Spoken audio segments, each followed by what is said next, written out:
London. December 1952. A city of over 8 million people suddenly vanished beneath a cloud so thick. People could not see their own feet. Cars stopped moving. Trains shut down. Theaters closed. Hospitals overflowed. And the air itself became poison. For 5 terrifying days, London suffocated. At first, people thought it was just another fog. But this was something far worse. Children collapsed in the streets.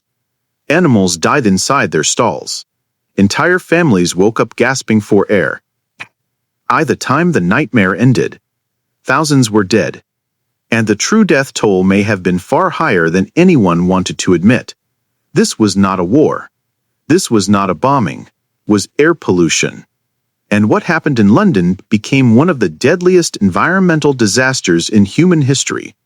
Tonight, we uncover the horrifying truth behind the Great Smog of London. And once you hear what really caused it, you may never look at modern cities the same way again. Section 1. A London before the disaster. To understand how the Great Smog happened, you first need to understand London itself. In the early 1950s, London was still recovering from World War II. Many buildings remained damaged from German bombings. The economy was struggling. Coal was everywhere. Homes burned coal for heat. Factories burned coal for power. Power plants burned coal for electricity. Even trains relied heavily on coal. And not the clean kind, because Britain exported its higher quality coal for profit.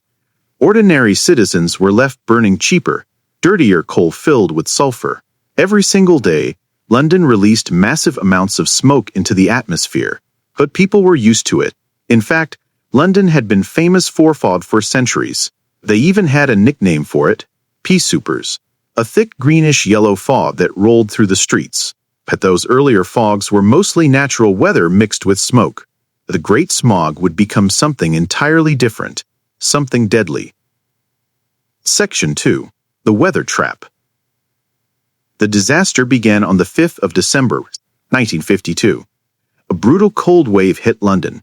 Temperatures dropped sharply. People burned even more coal than usual to stay warm.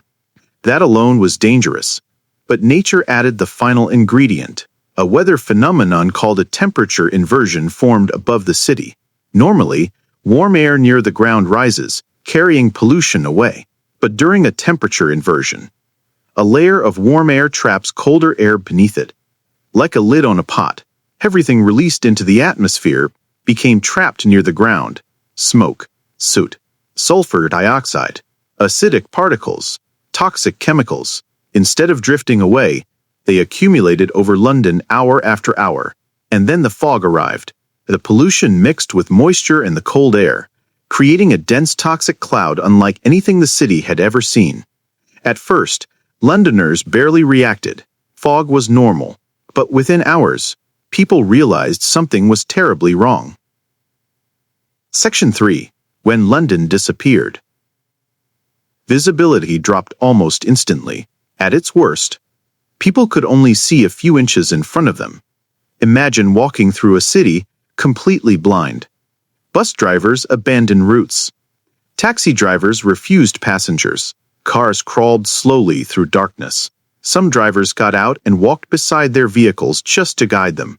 Inside movie theaters, the smog seeped through doors and ventilation systems. Audiences began coughing during films. Concerts were canceled because performers could not see the audience. Even indoors was not safe. The fog entered homes, offices, schools, and hospitals.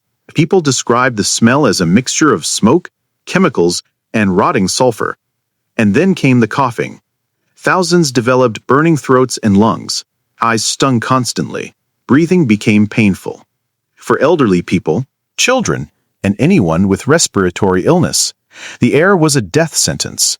Doctors quickly realized this was no ordinary fog. Patients flooded emergency rooms struggling for oxygen.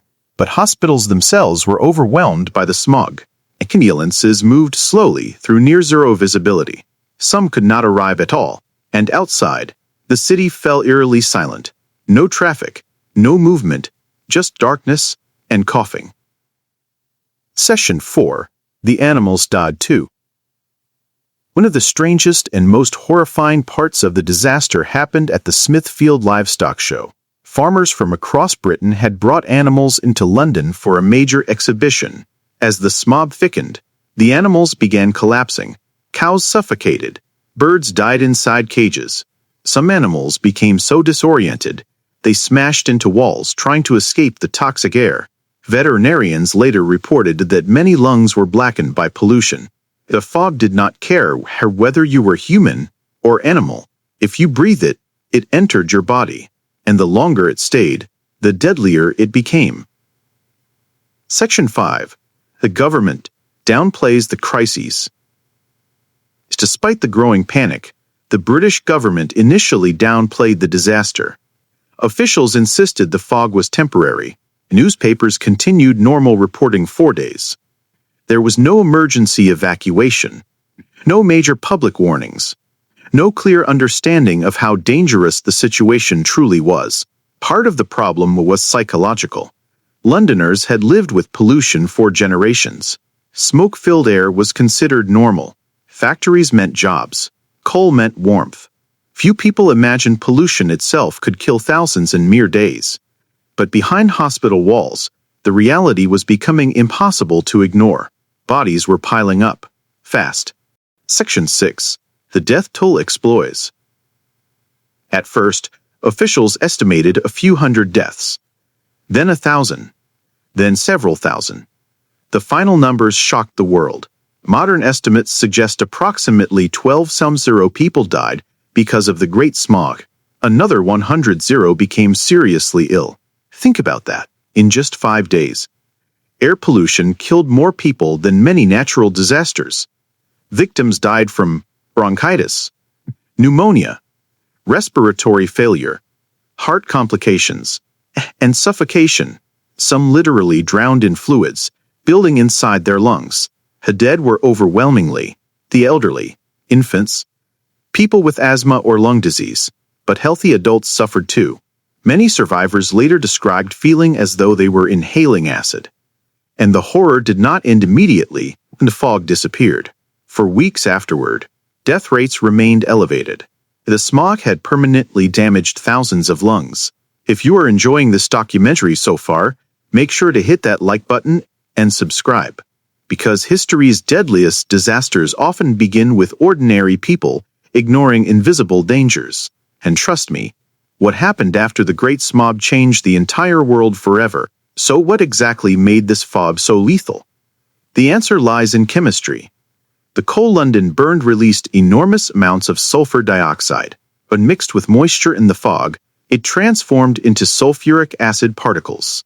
Yes, the people of London were essentially breathing acid-filled air. The smog also contained soot particles small enough to penetrate deep into the lungs.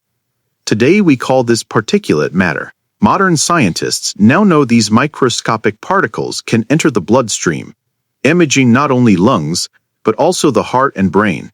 But in 1952, very few understood how dangerous airborne pollution truly was. There were no modern air quality alerts, no pollution masks, no environmental regulations, and the concentration levels were staggering. Some measurements suggest smoke concentrations were several times higher than what modern cities consider hazardous. In some places, sulfur dioxide levels reached catastrophic levels rarely seen in human history. The city had become a giant gas chamber, only nobody realized it until people started dying. Section 8. Stories from survivors. Survivors later described terrifying scenes. One woman recalled walking to work, unable to see the pavement beneath her feet. Another remembered hearing coughing everywhere, but seeing no one. A nurse described hospital wards packed with patients gasping for breath. Parents feared letting children leave home. Some tied ropes between family members while walking outside so nobody would get lost in the fog. One bus conductor said passengers entered the vehicle covered in black soot. When people blew their noses, the mucus came out black. Many believed the fog felt alive, heavy, burning, unnatural, and psychologically. The smog created deep fear. Humans rely heavily on vision. But during the Great Smog, London became almost completely blind. People felt trapped, disoriented, helpless. For days, the city existed inside a poisonous darkness. Section 9. How the Smog finally ended. On the 9th of December, a strong wind finally arrived. Slowly, the toxic cloud began breaking apart. Sunlight returned to London. Visibility improved. Transportation resumed. And life appeared to return to normal. But beneath the surface, the damage was catastrophic. Mortuaries struggled with the number of dead. Hospitals remained crowded for weeks, and scientists began asking difficult questions. Could pollution really kill on this scale? The answer was undeniable. Yes. And suddenly the world was paying attention. Section 10. The Clean Air Act. The Great Smog forced Britain to confront an uncomfortable truth. Industrial progress had poisoned the population. Public outrage grew rapidly. Researchers presented overwhelming evidence linking coal smoke to the deaths. Eventually, the British government took action. In 1956, Parliament passed the Clean Air Act. The law restricted coal burning in cities, promoted cleaner fuels. It created smokeless zones, and it dramatically changed urban air quality across Britain. The Great Smog became a turning point in environmental history. Without it, modern pollution laws around the world may have arrived much later. Ironically, thousands had to die before governments truly listened. Section 11. Modern cities still face the same threat. You might think disasters like this belong to the past, but the terrifying truth is, they do not. Reading today, air pollution kills millions globally every single year. Modern cities experience dangerous smog events caused by vehicle emissions, factories, coal plants, wildfires, industrial chemicals, and climate conditions similar to the 1952 inversion. Cities across Asia, Europe, and the Americas have all experienced severe pollution crises. The difference is, today we understand the danger better. But that does not mean humanity solved the problem. In fact, some scientists warn climate change could increase conditions favorable for severe smog events in certain regions. The Great Smog was not just a historical accident, it was a warning, one the world still struggles to fully heed. Section 12. The Science of Fear. Part of what makes the Great Smog so terrifying is how ordinary it seemed at first.